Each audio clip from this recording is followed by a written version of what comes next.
SATIIM started out as a committee called the SATIIM National Park Steering Committee in 1997, 3 years after the national park was established, integrating community interests in the management of the park. At the time, I felt that it was important, extremely important, for indigenous communities to be involved in park management, and it's the first of its kind in Belize. And we weren't quite sure how this was going to evolve. But the community gave us the mandate to work towards developing a framework that would integrate their interests in the management of the park. In 1999, I believe it was November, we incorporated as SATIIM, whose mission became to safeguard the ecological integrity of the SATIIM National Park and the SATIIM region, and to employ its resources in an ecologically friendly manner for the social, economic, and spiritual well-being of its indigenous people.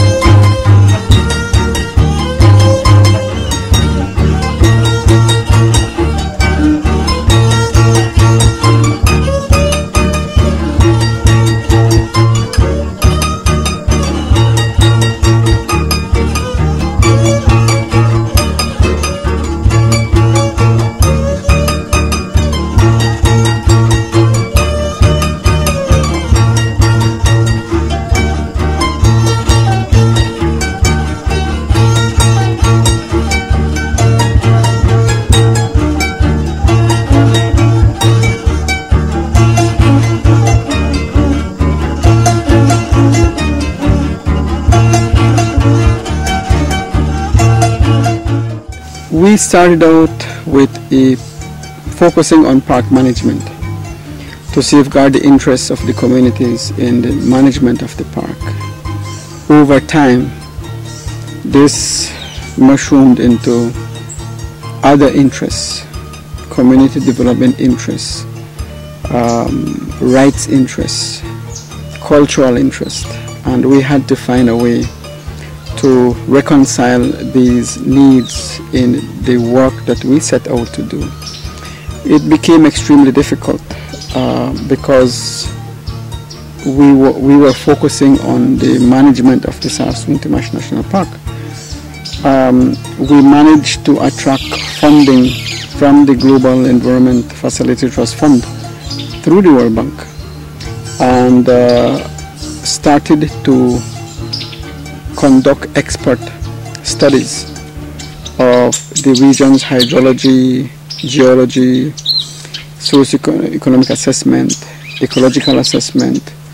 We did also the recording of traditional knowledge of the indigenous people in the region, because I felt at the time that we needed to understand not only the ecological importance but also the cultural, the spiritual importance of the region to the indigenous people, so that we can fashion a management plan that accommodate their interests, that reconcile their interests in the management of the park.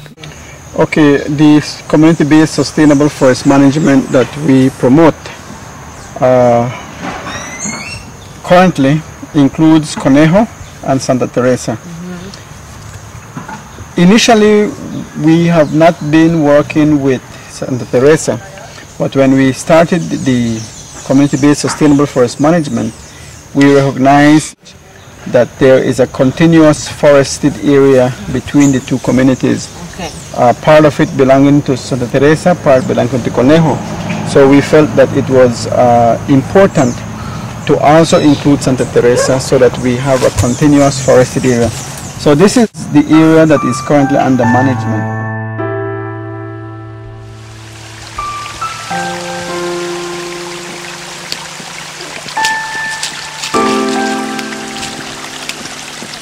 Just keep walking.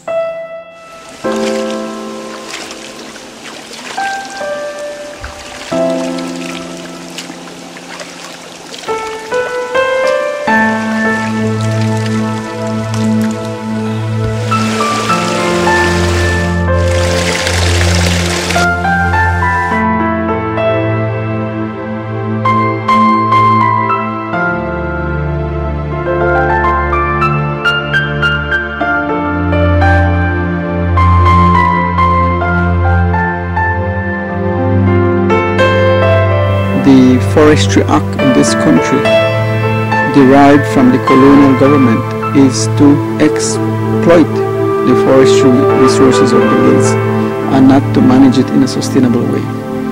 So when we developed sustainable forest management as a tool to conserve Toledo's rainforest, the community's rainforest, we knew that there was going to be a significant challenge both from the government and the communities who were and who are exploiting their resources as we speak. So when you look at Conejo and Santa Teresa, if last year they extracted in a sustainable way 30,000 board foot of lumber, and they were able to sell that, and that income went directly into the community.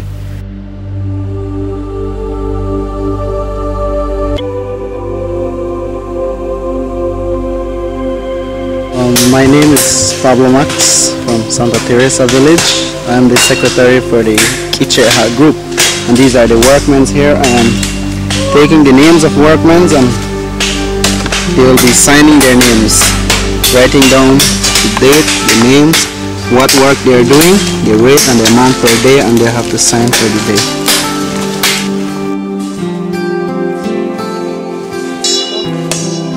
What kind of work they do? It's road cleaning at the moment. They're chopping the road, so they will be hauling lumber out. This is the Santa Teresa Sustainable Forest Management Plan. It was done in October 2008. It was called the Kiche Company Limited. Inside, this was the map right here. You can see this is the village right here. This is where the people do their farming. And these are the hills where we do the protection, and this is the forest management area right here. type of tree? Type of trees. Okay, and how many hectares you have per tree? This was the map of the first management area. Right here you could see the blocks. There is a block 1, block 2, up to 25 blocks in total. Right now for the first year we do block 15 where we are right now, and then next year we're going to block 13, and to every block we have an APO, an annual plan of operation. And what is that plan? That plan stated how much tree is going to be harvested and which tree is going to be harvested and how much and what was the volume of each tree.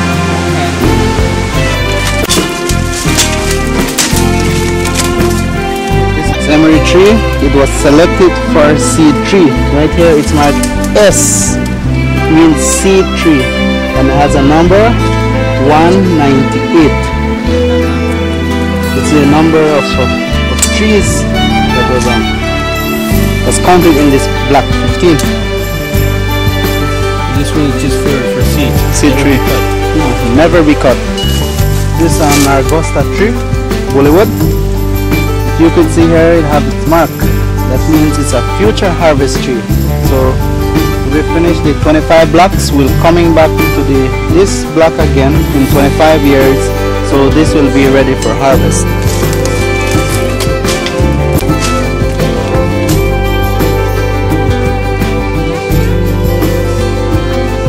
See the ribbon? That means there is a tree harvest drop. So we can drop a tree where the ribbon is. There is an X ribbon, excuse me, on the tree. That means you can't drop the tree there because there is something that you could damage.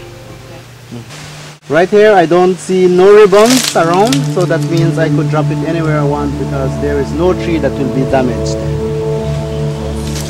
No seed tree, no future harvest tree that will be damaged. This tree is going to be dropped. The side man is going to chop a trail that way for him to escape, and a trail from here for the operator to escape while the tree is going down.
My advice to any villages that have a forest in their villages, to get together and try to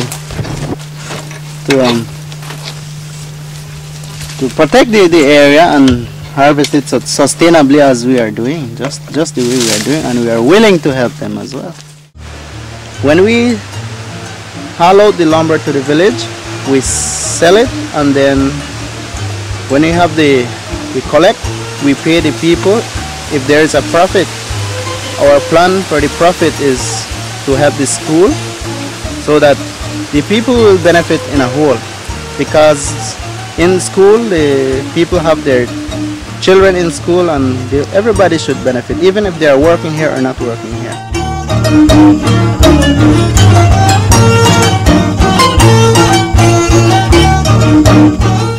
Indigenous peoples use area, traditional use zones, that allows for those flora that may be used by the community for medicinal purpose, for construction purpose that have been identified, accessed by the indigenous communities, but in a manner that is sustainable.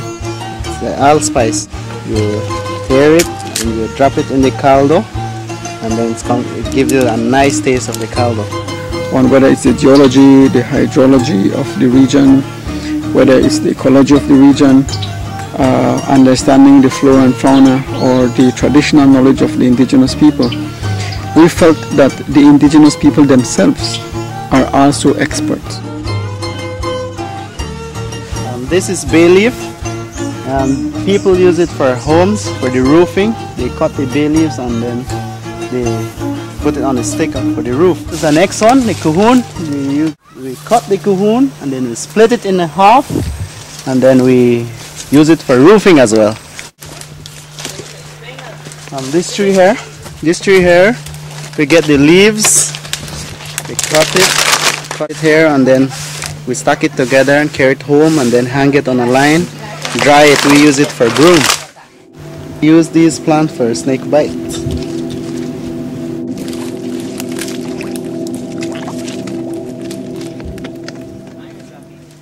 As I could say, the future children will still know what is the forest. They will still see what is a forest look like.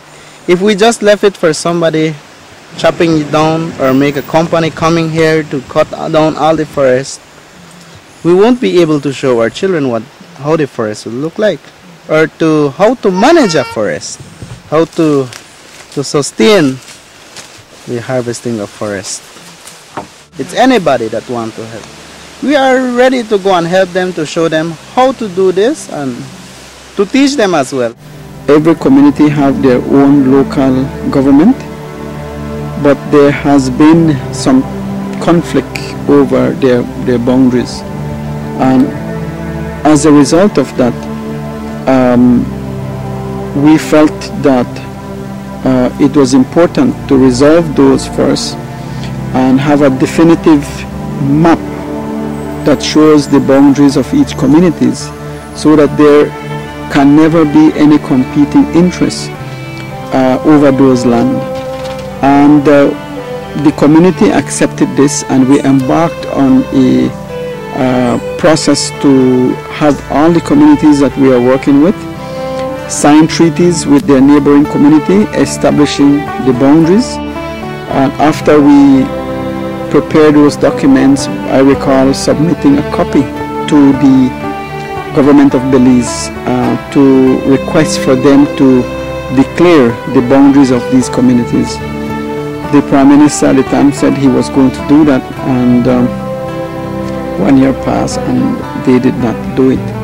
And at around the same time, government granted a production sharing agreement with U.S. Capital Energy, and that started out a intense contention with the government and the indigenous people of the SATIIM region that led us to file the lawsuit in the Supreme Court.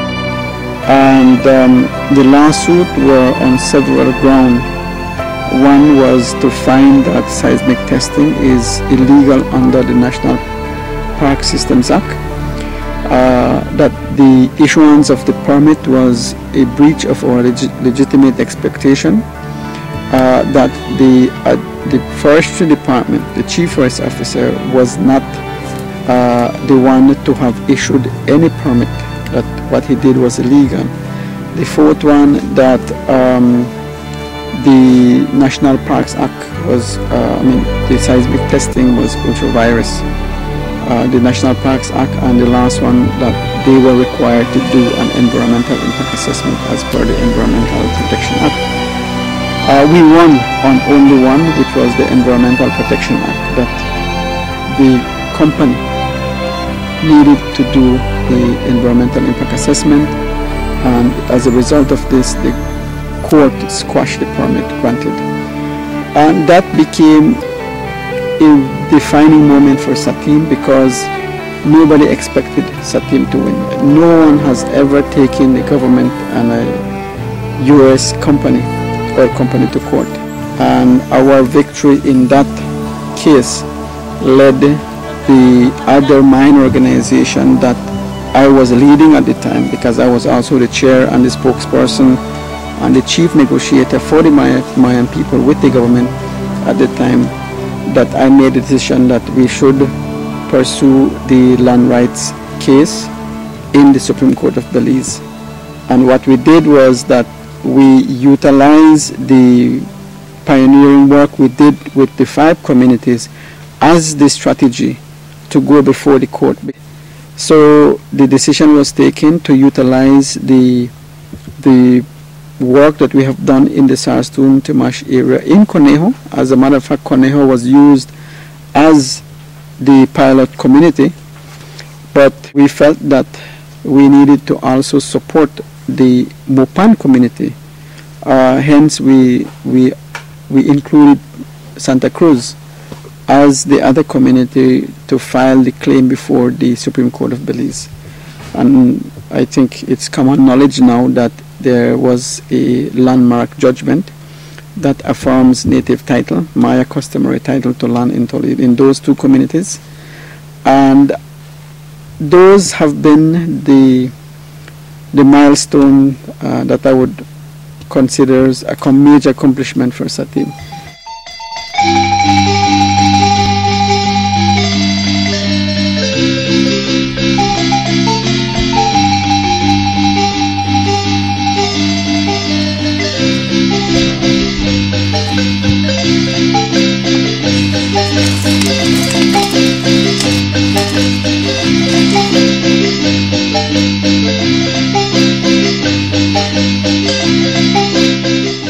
Traditional knowledge, traditional technology, and usage of forest resources was what was played in the Supreme Court, and it played a very important role that demonstrate indigenous people's attachment to the land.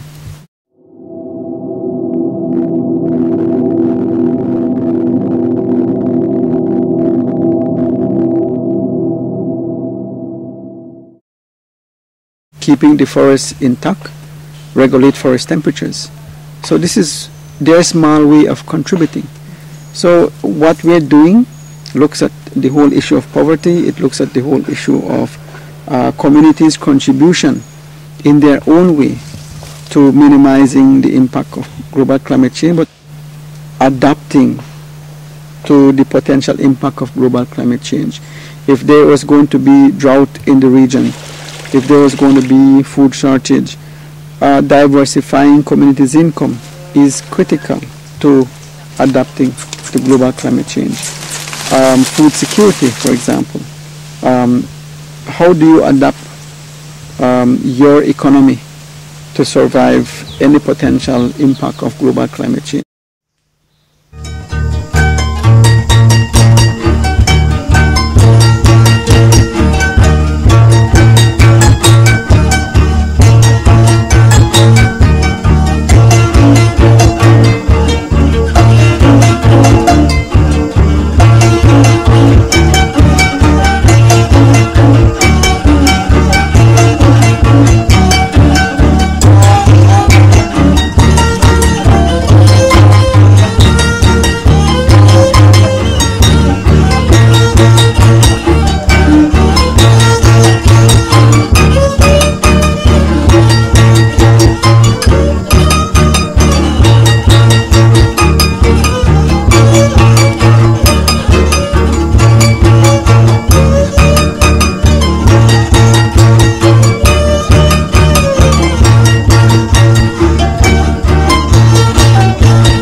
solutions lies in the communities, and that the little help that we get from donors can make a difference in terms of the level of poverty in a community, the level of opportunities that exist in a community, and the solutions that may exist, that these support that we get from our donors is able to bring to light, to set the foundation for community's future economic prosperity.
Woo!